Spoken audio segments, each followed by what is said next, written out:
Chose que vous allez faire quand vous allez recevoir votre serrure connectée, c'est suivre les étapes du manuel ici en définissant un code administrateur. Donc, pour ce faire, c'est très simple, je vais suivre vraiment ce qui est écrit sur la notice. On appuie 2 fois sur le petit bouton pour le déverrouillage. Il nous demande le mot de passe du manager. Donc, par défaut, c'est 1, 2, 3, 4, 5, 6. Et il nous dit de modifier tout de suite notre mot de passe. Donc pour les besoins de test, je vais garder le même. Donc avec ce mot de passe administrateur, vous pouvez déjà ouvrir votre serrure. Par exemple, là je vais vous montrer. Vous voyez, en temps normal, la serrure tourne dans le vide. Elle ne fait pas bouger le fameux truc qui tourne. Par contre, à l'intérieur, donc ça c'est le côté intérieur, lui fait toujours tourner le truc qui tourne. Ouais, je sais, j'aime bien utiliser des termes techniques. Ça, c'est toujours actif. De l'intérieur de votre maison, vous pouvez toujours ouvrir votre porte, mais en tapant notre mot de passe. Alors là, on va faire le mot de passe administrateur. Donc là, je fais avec mon petit code pour déverrouiller. Là, à ce moment-là, c'est verrouillé. Et là, quand je tourne la poignée, ça me tourne mon truc qui tourne.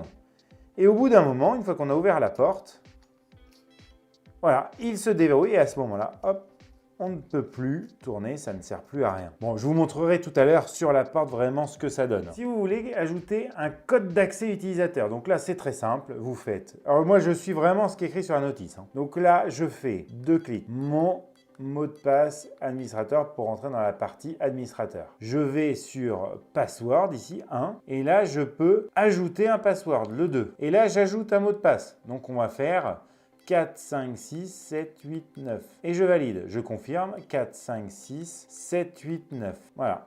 Et là j'ai créé un nouvel utilisateur qui s'appelle 01. Et qui lui maintenant va pouvoir ouvrir ou fermer la porte. Pour ouvrir, il faut à chaque fois appuyer sur le petit cadenas, faire le code 4, 5, 6, 7, 8, 9, le code que j'ai créé, et après rappuyer sur le cadenas.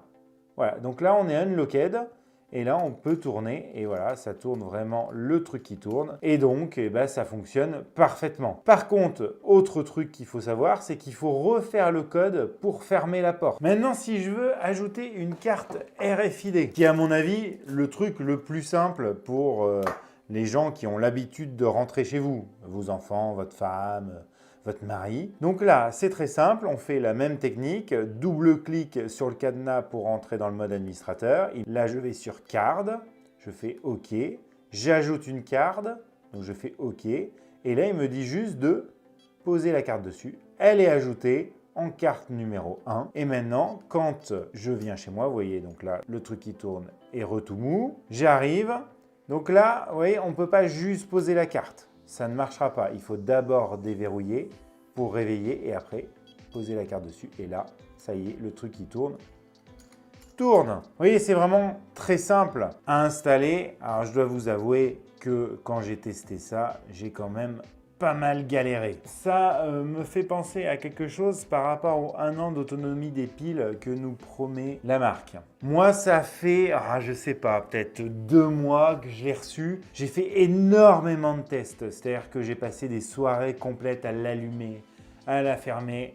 Et vous voyez, j'ai quand même pas mal bouffé la batterie. Donc les 1 an d'autonomie, bon, je suis plutôt sceptique, partez plutôt sur 8 mois.